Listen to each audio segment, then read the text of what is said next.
Hey, coworkers. Welcome to Coworkers in Crime, the podcast where office chatter meets crime discussion. I'm Rachel. And I'm Crystal. Yes, we really do work together. And yes, we're totally obsessed with true crime. From Watercooler whispers to cold case deep dives, we're here to bring you stories that keep us chatting way past our coffee breaks. So grab your coffee, lock your desk drawer, and let's get into this week's case.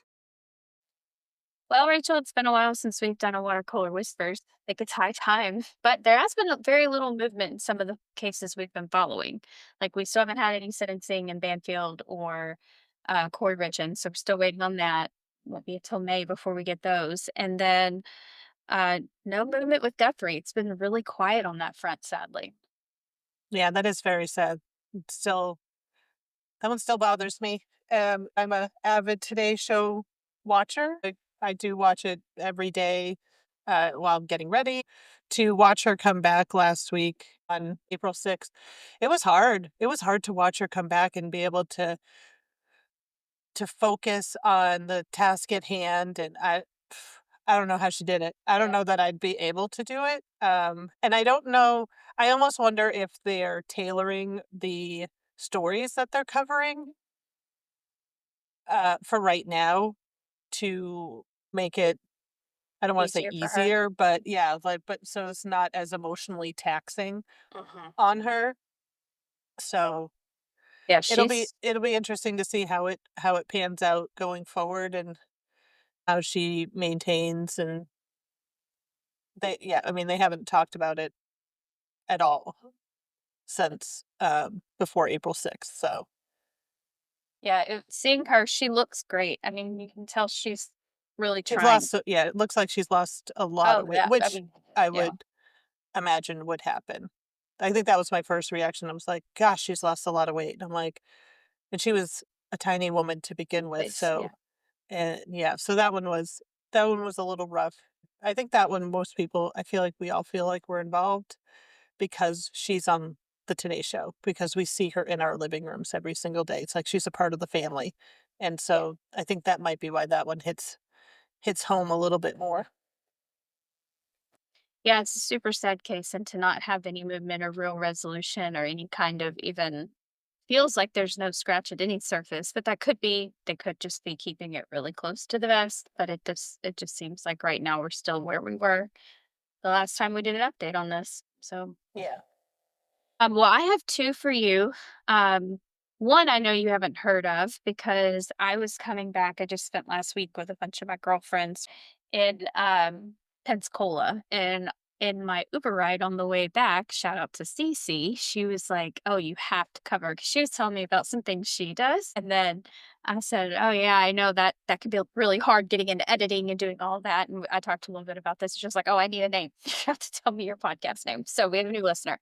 But she said, "I've got a case." And I was like, "I'll cover it," because, I knew we were doing this today. So this is a case about Genesis Nova Reid. So this is a young 2-year-old little toddler in Enterprise, Alabama. And so what's really strange about this is it sounds at first like it's a missing child. And what stands out immediately is the mom calls and says, "My daughter's missing. She's not in her room." So this is in February. Her mom calls. Her name is Adrienne Reach, calls the police at like 3 in the morning. And she says that Genesis is missing, that the door is open and the child's gone. And on the surface, that sounds like panic, but investigators almost immediately are like, something's not right here. So within a day, they arrest her. They arrest her for lying. And that tells you how fast her story just started falling apart. Like, it was pretty quick. Um, so it was like, at first, investigators start piecing together that what they believe is that she was actually killed on Christmas Day and that the mom didn't report her missing until February. Yeah. This Okay, is yeah. where I video would forget be we're on helpful. video Yeah. because I am just staring at you like, wait, what? So 2 months? This is Yes. like that other case Mhm. where that little girl, I think it was a little girl who went missing, and um like no one reported her missing for months. And I'm Yeah. like, how do people not in the family report the child missing if you see them on a regular basis and all of a sudden they're not there? Yeah, and I've been looking into and what Cece was telling me, there's just not enough coverage on it. I was telling her a lot of the cases we focus on are because it just doesn't get enough coverage, which is really difficult because there's usually not a lot of information. And she said, "Well, if you could bring a little light to this one, anyone knowing more about it would be great." So, to our listeners, go look more into this one. And what I was able to learn just in the short time is the neighbors have been like, "Well, we haven't seen Genesis around." Like this little apartment complex, she was playing with the neighbor kids and stuff. So they had been like, "We haven't seen her in a while. We've noticed that she hasn't been around for a couple of months." So this was not new to them. They were like, "Yeah, we haven't seen her in a while. It wouldn't just be Christmas Day that we noticed she was missing. We noticed before then." And I think like a few local people in the area, like the grocery store and things, had said they'd asked her like, "Oh, where's Genesis?" Because she was such a sweet, bubbly little kid that, people would ask where she was, and the mom would just say, "I don't know. I don't know where she is." So, there is some surveillance footage. Police show the mom throwing a duffel bag away in the dumpster. They believe Genesis was in there. So they've now narrowed it down to a search in the landfills, and that's, um brutal. I don't even know I don't know a word that describes that now they've narrowed down 2 sections where they can start to search for her there. So the time between when the police believe she passed and when she goes missing, that's the gap they're trying to figure out. Is there too much that's been destroyed? Is there first they were looking, is there a chance to save her? Is there any recovery that's possible? Now it looks like um not a search and rescue, but more of a recovery. And I think this is one of the more uncomfortable questions is when a child is labeled as missing, how often were they already gone and how long were they already gone? And, we talked not long ago about police not taking it seriously, but here's where we've got a 2-year-old that didn't even get reported for months. That's just, Yeah, and that just brings up all sorts of, questions of, why does this happen? Why don't people reach out to social services? Like, I have 3 kids. I really can't afford or I don't have the capacity to raise 3 kids. And I know that's kind of a horrible way to put that, but I need to, so that I don't harm any of my children, what kind yeah. of services can I get? Or what are some of the avenues to which, would be best for this child? I mean, you hear about cases all the time. I actually know one which maybe will cover because I have to see where it's at. A, a parent hurts their child because they weren't the sex that they wanted. You hear of this and it baffles me. I remember being pregnant. I wanted girls. I only knew about, grew up with sisters. I only babysat girls. So when I was pregnant, I was like, I'm having a girl. And I was dead certain about it. Turns out I was wrong twice. I have 2 lovely boys that I would never trade for a million girls. But so I can't understand how parents get upset Yeah. when a child There's is born the wrong sex and then hurt them because they're a girl and they really wanted a boy, or they're a boy and they really wanted a girl. I mean, these things happen. I understand disappointment, but not to that level. And you got to wonder, like, why, like, was social services involved in this family prior? I think there Were is the some police speculation of that. Yeah. were police called, before it had any involvement with the family? And yeah, I just think there needs to be more services for parents of young children for that, so that children don't get hurt beyond that 1 year where you could drop a baby off at a fire station or um, a hospital. What can we do beyond that first year? I And guess that's that's why my thing. I encourage people to go watch and listen a little bit about this one. Go look into it, go listen because there's not a lot of speculation right now. There's a ton of speculation. There's nothing that I felt we could really say, "Hey, here's what we know," except for the facts of last time anyone really saw her was long before Christmas. she was reported, which would have been Christmas. And yeah, I think that when it comes to accusations and what people think around, as we know, a lot of times that is where we end up getting is what people are speculating is typically there's a reason their gut is saying that. However, until we start having some court filings, I think we'll just circle back to this one as we hear more and more about the case filings and things that we know. I don't know if she'll plea. I don't know if she will tell. I don't know if they have more evidence as they've been digging, but I will keep an eye on this one. So, the other one I wanted to bring to you, and um, I've had a really hard time staying away from this one. And Rachel and I actually did try to bring this one before, and it was so chaotic, and we were so all over the place. But It was our finally, first recording, it was our so first recording, and it'll always stay a nice little book holder. It'll never be a real released one unless you just are looking to be massively confused and drug all over the map. But Karen Reid is a case that I watched both of her initial criminal trials. But for those of you that don't know who that is, Karen Reid was acquitted in 2025 in the death of John O'Keefe, which was her boyfriend. Right now, everything is shifted into civil court because this situation is far from over. His family, his mom and his brother, are suing her for wrongful death. And we're entering a phase where things are getting really uncomfortable. Karen is expected to be questioned under oath this month. So um, that's, till the month of April. yeah.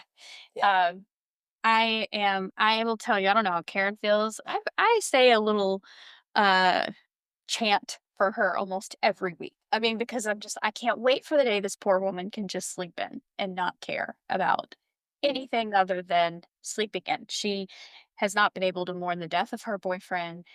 She's been fighting since the beginning. And then now it just all of the injustices for her.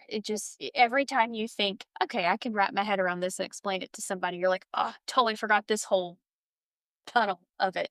So the depositions have started. So the depositions are different because it's not about winning a jury yet. It's about locking people into their stories. I don't know what you think about that, but as you know the characters in this, and I don't know how far you've watched since the trial was over, but she is suing everybody. I mean, everyone is being sued. So So she's being brought a civil suit and she's suing everybody. countersuing. Yeah. Yeah. And I can't say I blame her. I mean, if I was dragged through the mud, i- she lost her job. She had to sell her house. I mean, her entire life was uprooted and changed Yes. because of the accusations and the trials. I mean, I can't say I blame her for I'm not normally a "Oh, good for you, you're suing someone" person. Mm-mm. Like, I'm like, Oh, "Really? Why are we suing she's about that?" But, like, this suing. case, I'm like, I can see why. But I Yeah. can also see why the parents are going after her civilly. Like, they didn't win in the criminal court. Okay, so now let's But even that, I think what they're saying is wrongful death because they're saying she just left him at this party and he was drunk. Like but I don't think they're even trying to say it was almost like neglect is what they're saying. Um, because it's all very baffling to me. I don't know that I could believe what they believe at this point, that this was something that she did. I just can't wrap my head around thinking that she had anything to do with this. But whatever, it doesn't matter what I think. But what gets really interesting is even though she was found not guilty criminally and civil court has a lower burden of proof, that's where we're in this like it's dangerous for her. I mean, there is this burden of proof is so much lower. So technically the jury could say it's not enough to convict, but it's enough to hold her responsible. So um someone could walk away criminally but still lose in civil court. I don't know how you feel about that, but that's kind of baffling. She's already lost so much money, millions to defend herself twice and walked away with a DUI, basically. And then now she's doing it again. And she is having to sue not only the police department and the players in that themselves in their personal capacity, but also the DA. Like she's going all the way through. yeah. And No, they're suing her. she is. Yeah, she really is. I'm always amazed when someone can sue at the civil level. and then they win after a criminal case has been dismissed, like O.J. Simpson is a perfect example. I mean, he was acquitted of all charges, and then he lost in civil court because the burden of proof is so much lower. Right. Um, or at least that's the one I remember whenever this comes up. And I'm always like, well, if he couldn't win here, like, why does this person like basically they're trying again, but it's not double jeopardy because it's not a criminal court, it's a civil court. So it's very interesting to me how, the it goes from one standard to another. And like if you read her lawyer's filings of what they plan to prove, it's pretty amazing because now they have the burden of proof. And so the things they're saying that they can prove is pretty incredible. Things that they didn't know at the time. So the longer this drags out, the more information they've been able to gather, the more they've been able to prove.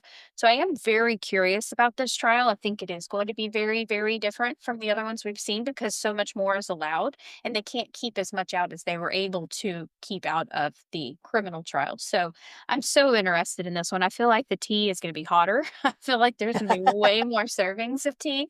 So I'm very excited about this one and it's And coming this quick. one won't be televised, correct? Well, so, uh, the wrongful death suit has now been moved to federal court. So you're right. That is not going to be televised. It shouldn't be. Federal is typically not. So her team is calling this a strategic maneuver, which makes me wonder like, does this actually change anything for her? Or is it just legal chess? Like, is putting it through federal court actually a thing? Or is this just like, hey, we're moving pieces on a board here? I really wouldn't know. I don't know if you have a thought or any little brain nuggets you can share there because sometimes you know a little more in that space. I have no idea Mm. why moving it to federal court. It feels like, yeah, that would be a great move because then it's busting open what's happening systemically in Massachusetts, especially in Canton, because it sounds like this is a systemic problem. It's not. It's just Karen had the money to fight, and the umph to fight. So I feel like going federal means moving forward. They're going to be held to a higher standard, and there may be higher repercussions outside of her because the federal court's going to have to pay attention to what they just heard. How are they going to deny or turn a blind eye? That's my A, thoughts, but I'm curious what you think. a quick search for why it gets moved because, of course, I had to search while we were talking about this. Um, I don't think it's the first one because it says the case involves U.S. Constitution, federal statutes, or federal civil right laws. Um, Diversity jurisdiction. The citizens are of different states, and the amount in controversy exceeds 75,000. But I think it's supplemental jurisdiction. They can also hear related state law claims, wrongful death negligence arising from the same facts. So I think it's that third option. That's why it got moved from. I'm guessing, not a lawyer, so just quick Google searches here. But it's If you it's were a lawyer, interesting. I would be like, "Hey, constant retainer." Interesting though. It says that the when it's moved, it's almost always the defense that is driving to have it moved. So it very well is a strategic move on the defense's part. I love that you said that. It's almost this is why I would retain you because it's almost like you don't know my notes over here. Here are my notes. Here's the part that is complicating everything is that she isn't just defending herself. She's also going on the offense. So that was my very next note is she's not just defending herself. She's filed federal civil right lawsuit against the investigators, including Proctor, basically accusing them of misconduct, bias, and even cover up. Um, she's saying even his superiors they weren't paying attention to, they were thumbs upping all the things he was saying when he was talking about looking through her phone for nudes and things, like telling his sister what was going on with the case before they were even 16 hours in. He had already said she was going to pay and she was going to get it. And, so there's stuff like that. It's not just his conduct, but that it was not hidden. He was doing this openly and he was allowed to do it. So he had no oversight. So that's what puts his bosses in the line of fire. So now it's like, is the case about death or is it turning into a case about a bad investigation? Which if I were the parents, like, so his family wants to keep this separate. But the problem is the judge is like, we can't really keep it separate because it's all the same thing. So we have to allow her to defend and both. They have to allow both in the same case, which they've been fighting all this time. Is how do we make this one big case? So I don't know. I don't know what your thoughts are on is it it doesn't feel like a death investigation on its own anymore. It's almost a bad investigation. It will definitely be interesting to see how it pans out. Because I mean, it's almost like cases where there's multiple defendants. Like, how does the jury keep all that straight? What did this witness say about defendant A or defendant B? And so I kind of feel like that jury is going to have to take tons of notes. I feel like there's going to be lots of questions because you have your Karen Reid is both a plaintiff and a defendant in the same case.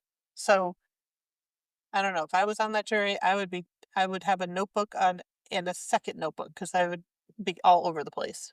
Yeah, it's going to be a bit crazy. Um, Also, a judge just ordered a full extradition from phones and personal devices before they're returned, which tells me there's still belief that something hasn't been fully uncovered yet. Because if everything was clean and clear, why are we still digging into her phone, Proctor's phone? Like his personal device has been under tight scrutiny for a very long time anyway, but it sounds like it's only getting worse from here. So apparently, I already figured everything wasn't turned over in the first trial or second trial. Now I think because it's harder to keep things out, because the standard is so different, we're finding out that there's more to be handed over. Yeah, Really it'll, crazy. there's this is like the never ending case. It's unbelievable. The last little bit that I wanted to put here was you've got the two things happening at the same time. You've got the family fighting for accountability. You've got Karen saying that it's a cover up.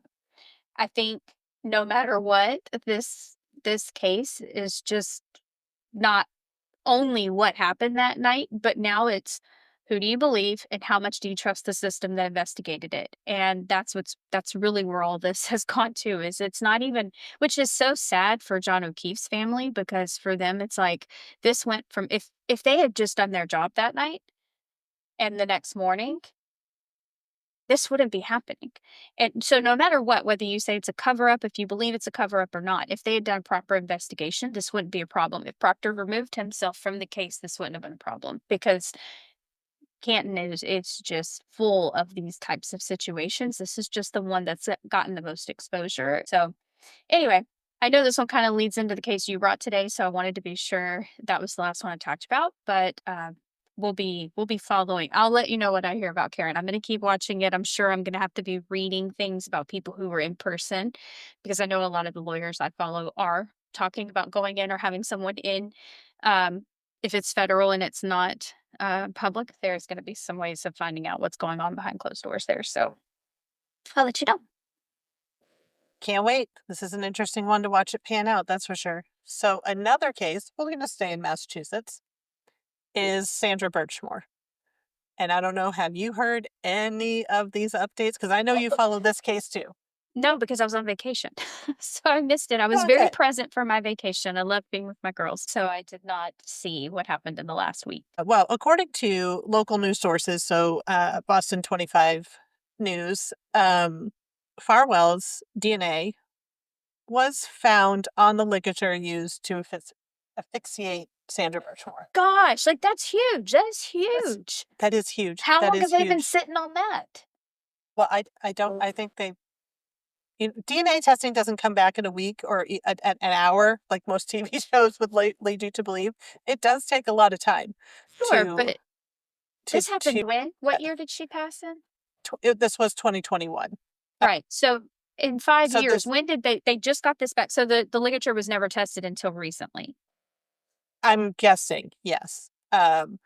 And they also say DNA was found, not just DNA, his DNA was also found on her underwear at the time of her death, which completely contradicts the All of suicide it. notion. Yeah. Hmm. Because remember, if I remember right, maybe you can correct me here, but the she had gone home. They had video of her coming into her apartment and never leaving, and they had video of him coming in after her. He left, right? I think she was pregnant, and he had a wife who was delivering that day.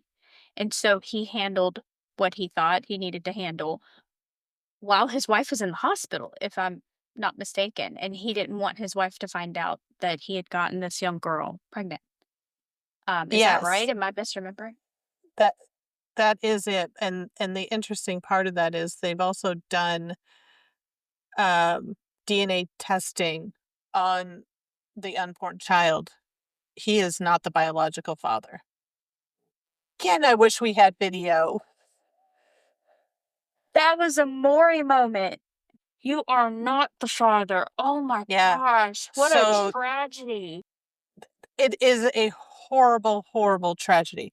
No matter how you look at this whole case has been a horrible, horrible tragedy from day one. Um, that to me is just Do they know who the father is? no, that No? person remains unidentified. But this, so here's some more interesting, there, this one kind of took me by surprise, only because in Massachusetts you don't hear about it very often, is the death penalty. They are considering the death penalty. That's interesting. That may have I been didn't even know taken off y'all the had the table. I didn't even know they Wait, had the death penalty I, in Massachusetts. that's what I mean. Like, I don't, you don't hear about it very often, but at the federal level, I think we have the death penalty here in Massachusetts. At the state level, we do not have it. What's At the least that's, federal level of this one? I would have to dig into that a Yeah. little bit more. I think it might just be a federal case because it's always federal prosecutors recently filed this, or you know, you hear a lot about. So I'm wondering if this is just a federal It case could be at this federal point. because FBI had to step in because there was so much mess. Because these are a lot of the same players from the Karen Reid group, right? Proctor's in there, Garino's in there. I think Buchanan was one of them. So like they were all involved somehow in that investigation and cover up of the things that happened because like Garino was saying there were no texts or any communications between the two of them. And that was in a report until the extraction that they uncovered showed there were tens of thousands of messages between the two of them. So Yeah, so I just did a quick little Google search. So it became a federal case because of the alleged crimes against Sandra Birchmore, and they fall squarely in the federal jurisdiction. Um, federal authorities determined that state and local investigators failed to properly investigate her death, and this leads to um, the federal charges. So things like she was groomed, and sex trafficking comes up as to why it became a federal case. So that is why the death penalty can be on the table for this one. And the last thing, which is interesting because again, we don't hear about this very often, is the defense is seeking to move the trial out of the state of Massachusetts, possibly to the state of Rhode Island, which always makes me like, go, do you think that, I mean, the next state over, they've probably heard it all as well. yeah. All records indicate that Farwell, sorry, is going to plead not guilty. So this will be going to trial, and I can guarantee you we will be watching this and providing updates as it goes along because this will be an interesting one to watch. So my very poor guess is they want it out of Massachusetts because every taxpayer in Massachusetts is going to be livid when they hear how this investigation was done, and they have to take that bias off the table. That is why I would want it moved. I mean, if I were trying to defend somebody that was a police officer and all, you know what I mean? Like, I could see how they'd be like, just let's just eliminate having to even ask, do you pay taxes in Massachusetts? Let's just move Yeah. on and move somewhere else. And I think it's also gonna be it's also difficult because of the high level of publicity that this did get. Yeah. It did not necessarily get it right away because it was initially ruled a suicide.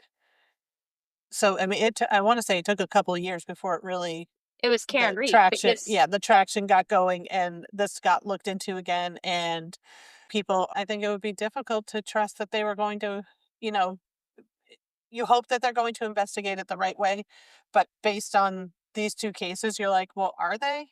yeah. Are they? Question Yeah. mark." And if nothing's being figured out, is it because you're not doing your job or is it because genuinely something can't be found? So, Mm. yeah. Ugh. This is another one of those cases that bothers me because it's such a tragic loss of life. She's a young woman just starting out her adult life. There's just so many things. It's like how many things pile onto one person? You know, it's like, darn, I'm not going to complain about the rain today. You know, I mean, it's just like there's so Yeah. much. This is one of this case and the Karen Reid case and Well, and like far a lot of cases where you start questioning like how did we get here? How did we get from what we see to what is here? You know, love to see the look on his face when he found out that it wasn't his baby. I would have loved to right? have been a I fly on know that wall that's because that is quite a twist. yeah. Quite a twist.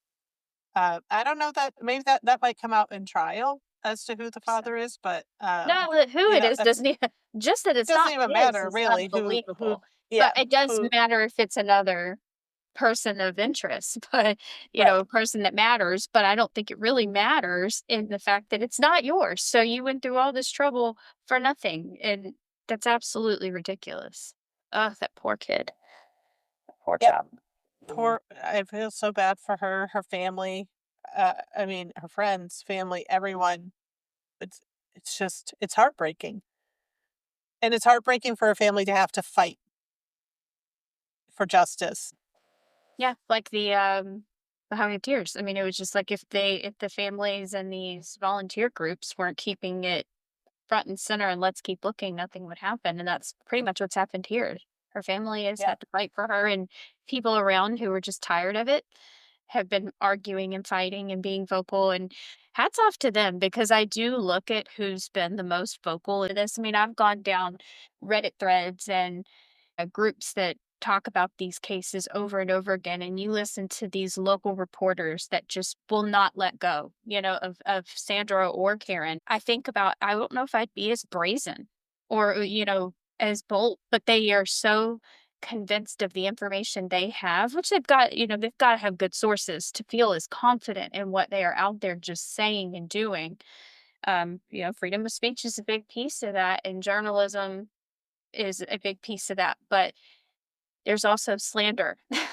And there's also, like, saying the wrong thing, and so I don't know, I think of that and how fearless you must be to be as loud as these people have been for these cases, and hats off to them. I don't know how they do it.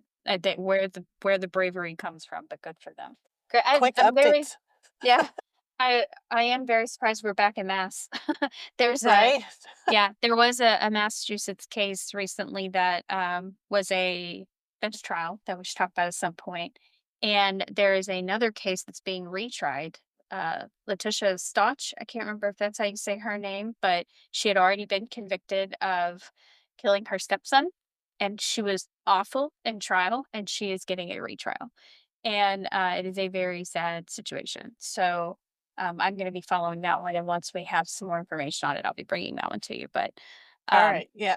I don't yeah, know about that one. I might have to go look that one up because I I will haven't tell heard you it's about it. one of the more horrific crimes, pretty horrific. It's real and her behavior in trial and her behavior, her lies and the things that she said were just disgusting and repulsive, and this is one of those situations where it's like the law has to work for the worst of us, if it doesn't work for the Yeah, worst of us. And she is like arguably the worst. I mean, she is awful.